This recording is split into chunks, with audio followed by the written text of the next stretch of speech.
Warning: the following video might contain some elements that may not be suitable for some viewers.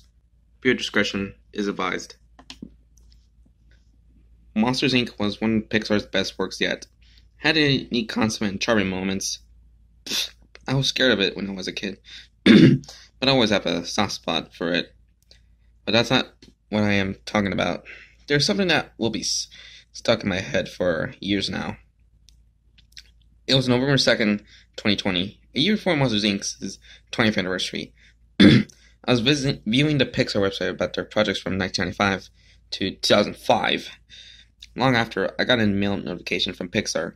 I opened an email and it says, "Hello, Pixar fan from Australia. We would like to show you an unreleased draft of the beginning of Monsters, Inc., as we would rather not release it to the public.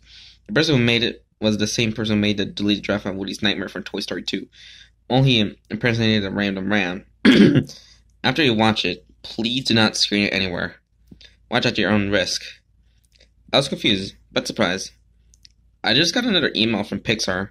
The first time I got one from them was when I was given a deleted draft of Woody's Nightmare from Toy Story 2.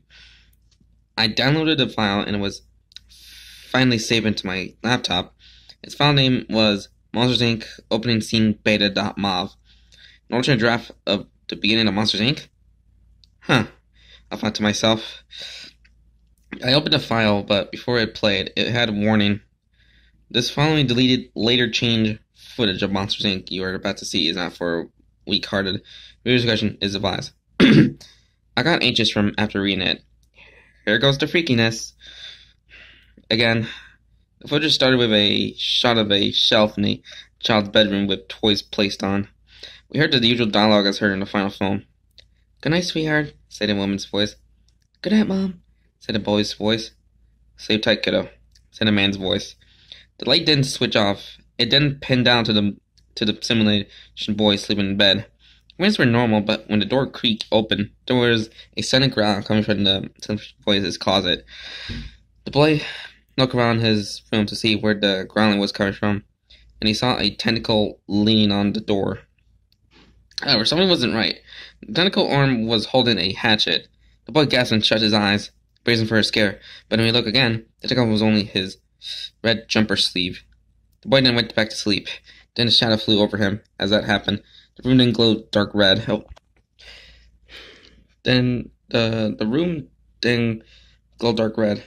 What the hell is going on? I said to myself. This is why this was changed. When it bent under the bed, red glowing eyes opened, but there was blood pouring down out of them. It then cut to a shot of the simulation boy sleeping. At that moment, fattest bile, one of the monsters in the movie, emerged from behind. And oh god, he looked berserk. It was all bloodstained. He was holding cleavers in both hands, and he was grinning with bloodstains on his teeth. The boy then turned around to see Bile, and he let out a loud, piercing, and blood-curdling scream. The scream was so loud, I covered my ears. The scream lasted for 5 seconds until he stopped. As I went to play the video file again, I noticed blood on my palms. "Shit," I croaked. The boy's scream made my ears bleed, even if I still covered them. The then tried to attack the boy with a cleaver, but the boy jumped out of bed, and it was a human rather than a robot. "I'm gonna get you, little boy!" yelled Bile. The simulation boy then opened up the door to catch his parents. "Mom! Dad! There's a monster in my room!" However, a familiar figure landed in front of him. It was no other than Tex, the THX mascot. "Hey there, Sparky. Your mommy and daddy aren't here to save you." Tex then chuckled sinisterly. The boy was getting even more scared. "What do you do to them?" the boy asked in fear. "Don't worry, I put them in a safe place. Now it's playtime with Sassy Taxi." Tex then grabbed out a chainsaw from the back of his belt. "Hey, Fattest, heads up!" Tex then threw the chainsaw to Bile, and the latter caught it. "Thanks, Texo Alexo," Fattest remarked. He started up the chainsaw to kill the boy with. The boy screamed and ran through his house. He ran past many obstacles that were in his way, as Bile cut through everything, not even Hockley, while Tex flew around. The boy banged on his parents' bedroom door, but they didn't open. It said he didn't open. It said he tried to find a place to hide. The boy searched for a place to hide until he found the kitchen pantry. He then ran into it and closed the door. "Oh, Sparky, where are you?" Tex cooed. "We're not gonna kill you. We're only gonna hurt you. Really bad," Bile added. The boy didn't sneeze in the pantry, accidentally alerted to serial killers. Bile then opened up the pantry and found the boy. The boy screamed in a blood-curdling tone again, but the scream wasn't loud this time. The boy tried to run out of the house, but Tex flew into him and grabbed him by the arms. The two were high up into the sky, as the height of a cruise ship. Tex then flew into the boy's window, crashed into the bed. "Hey, Fattest, I got the kid. I'll hold him down and you do your job." Fattest then ran into the room and started up the chainsaw again. "Ah, yeah, this is where the playtime starts." The boy panicked. "No, please, don't hurt me. I'm just a young boy. No, no, no!" Fattest Bile then prepared to swing the chainsaw down on the boy's chest, but his nose started to feel tickly. At that moment, he sneezed on the human simulation boy. The mucus on the boy was very toxic. It started absorbing into him. The boy let out a very blood-curdling scream, but it was louder than the first one. I covered my ears, but they bleed again. The scream lasted for 4 seconds, shorter than the first scream. When the scream stopped, I received a headache. I then went outside of the house to rest my head for 5 minutes and clean the blood out of my ears with tissue. When time was up, I went to watch the rest of the video. Bile and Tex laughed maniacally as the boy's skin was being irritated. The boy then started to feel nauseous. He started to get rashes, and his eyes then disintegrated, and he finally collapsed. Laughing stopped as soon as he finally died. "Holy shit," I muttered. It showed an uncomfortably close-up shot of the boy's face zooming in. When he was his eyes, there was a scar on the right side of his head, and his eardrum was faintly bleeding. As I zoomed into his face, there was a group of people's screams ran in. I expected for something else to happen. However, sent back to reality, where Bile has made a huge mess in the simulation room. The bed was knocked over, many objects in the room were moved around and damaged, and the simulation boy was pulled out of the bed. Bile then smiled sheepishly as the walls pulled up. Miss Flint, the character for the movie, was simply Bile for making a mess. "Mr. Bile, you're fired. I'm sorry. But the truth hurts." Mr. Bile groaned in despair. The video then ended. After seeing the simulation boy's corpse, I started to have an upset stomach. I went to the bathroom and threw up straight into the toilet. After I threw up, I went to delete the file on my laptop, since Pixar didn't want it screened in public. That night, I started to have nightmares. I had a nightmare of Fattest file and Tex killing me, and another about the simulation boy screaming into my face.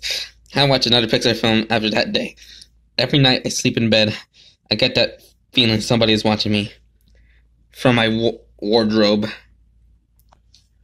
So that was the Monsters Inc. open scene deleted version, a Creepypasta reading, and it's a pretty good one, but there's some flaws, like the whole that a lot of noise can cause the reader ear to bleed, and freaking Tex has to appear in this one. What the hell is this with this reader's obsession on goddamn Tex? For goodness sake, I should replace freaking Tex with a freaking Adachi from Persona 4 or Glitch Trap, Slappy,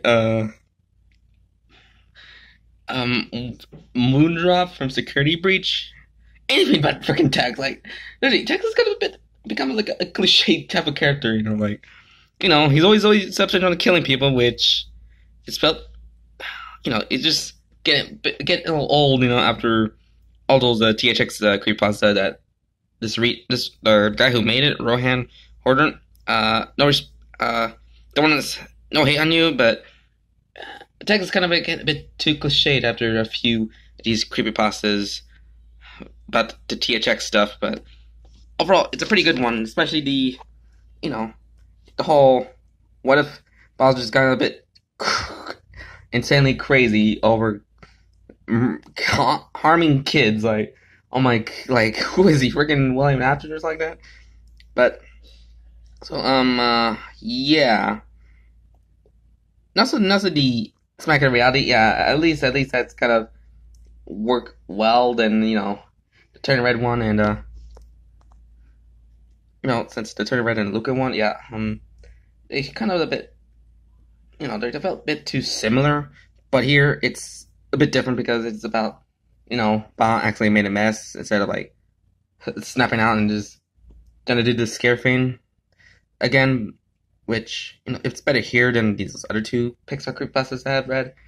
But anywho, that was so that's my thoughts on this creepypasta. So hope you guys have a pretty good day, and see you for another one of these like next week possibly, or this week. So have a good day, guys. So goodbye.